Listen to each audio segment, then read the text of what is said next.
My fam, I won't lie, it's been difficult to find that perfect balance between work, taking care of my son, and filming videos.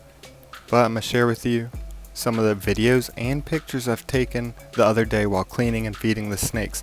Mainly pictures because I've still been on this little photography kick. Some of them turned out good, some not so much, but you won't see the ones that aren't that great. This is a slender hognose pit viper drinking some water.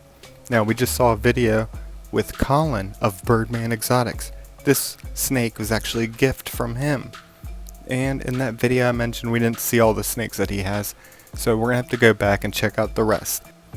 And I mention it every time I show the snake off, but that orange stripe down the back is my favorite part about him. It's just so cool. But this is the Mexican West Coast rattlesnake. Now I'm putting them on this blue carpet because it does something. It makes them pop more. Colors, the pattern, everything. But this snake didn't want to cooperate. Got a little rattle action and captured this. Some fang foldage after the snake ate. I've only captured it 2 times so far from this snake, so that's pretty cool. And then here are a couple pictures. Wow. And as I was cleaning the desert horn vipers out, I decided to capture some sidewinding. This is the male. Look at how quick he is. Female, I mean, of course she can be quick, but a lot of the times she just cruises around real slow. Still really cool to see, but I think she just enjoys her time just cruising around exploring. So I let her do that. And actually, she did something nice. You'll see in just a bit.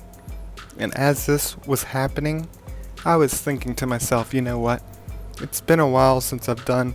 Oh, you see that? It's been a while since I've done educational videos, and how about we go back to that? One of the things is sidewinding. How do they do it? What's the purpose of it? And, you know, the rectilinear locomotion, the gaboon vipers and rhino vipers moving in that caterpillar straight line. How do they do it? Why do they do it? Things like that. Only took a couple pictures, didn't turn out the best, so those are the only 2 that were good enough to show. Magma, the red variable bush viper. And as you can see about the carpet, it makes her colors pop a lot more and actually exaggerates it. It makes her look much brighter than she actually is.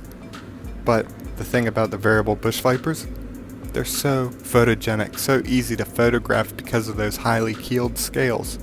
Dragon-like face, and you'll see coming up. And another thing is that they're very cooperative, usually just sitting there posing nicely, which allows me to get many different pictures and close-ups of that awesome face of theirs. And in fact, I'm sure if they didn't move, I could pass it off as a fake snake, as you'll see here with Henry. Henry, the green variable bush viper. Look at him just sitting perfectly still like a statue almost.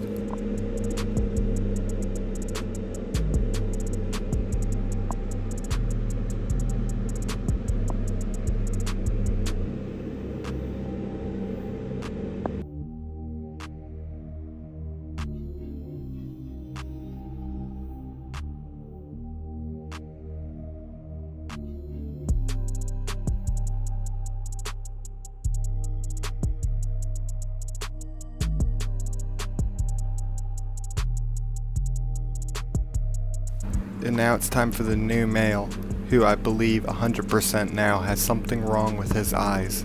You'll see both of them in the photographs. One is kind of like pointed downward, one is kind of hazy. And you can see he's not sitting still like a statue.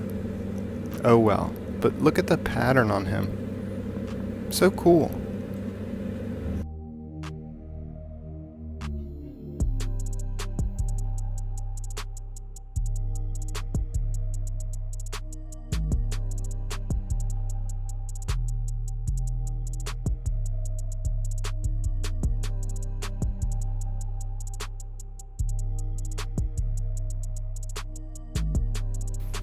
Now, as I was cleaning out the common lancehead, this is one that I didn't want to get too close to because they can strike really far.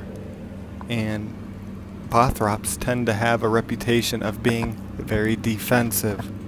But luckily this male and the female who Colin is borrowing are both very laid back, and that's very fortunate, but it didn't want to push my luck by getting too close. And you'll see the strike coming up as I'm feeding this snake.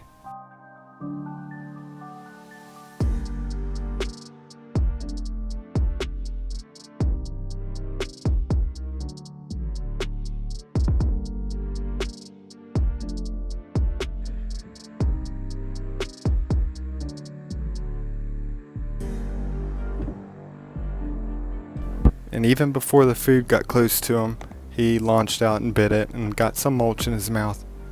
Okay, hopefully this goes smoothly. Let's see.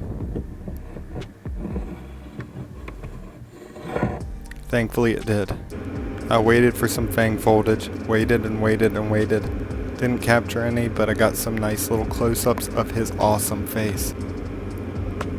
Look at that. Look at his eye. We're going to see his eye even closer. So cool.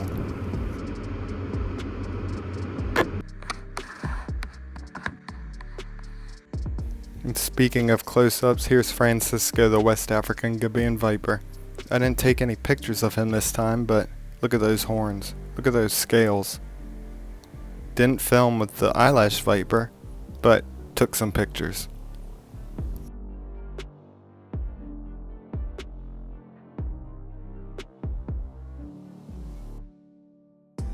I also didn't film with this snake, the Brazilian rainbow boa, but captured some pictures. And Urshi Marie, the copperhead, didn't film while cleaning him out as well, but did take these pictures. I feel like some of them turned out pretty good, but what do you think? Let me know. I like the way his head was just poking out, just looking like a little peeping creeper. But hope you enjoyed this video. I'll try to get more footage filmed, more pictures taken, and try to get better at managing my time between all my responsibilities.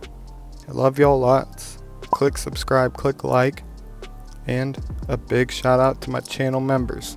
If you'd like to support, you can become a channel member, get early access to videos, exclusive videos, and a shout out at the end. Also, a big shout out to my Patreon members. If you'd like to support me over there, you also get early access to videos, exclusive videos, and a shout out at the end. And a big thank you to those that donate in other ways. We'll end it off with this clip of the coral cobra. Look at this. So beautiful. This is like the pygmy rattlesnake version of cobras. Not in the genus Naja, but in Aspidolaps. Kind of like pygmy rattlesnakes not being in Crotalus, but in Cestrurus.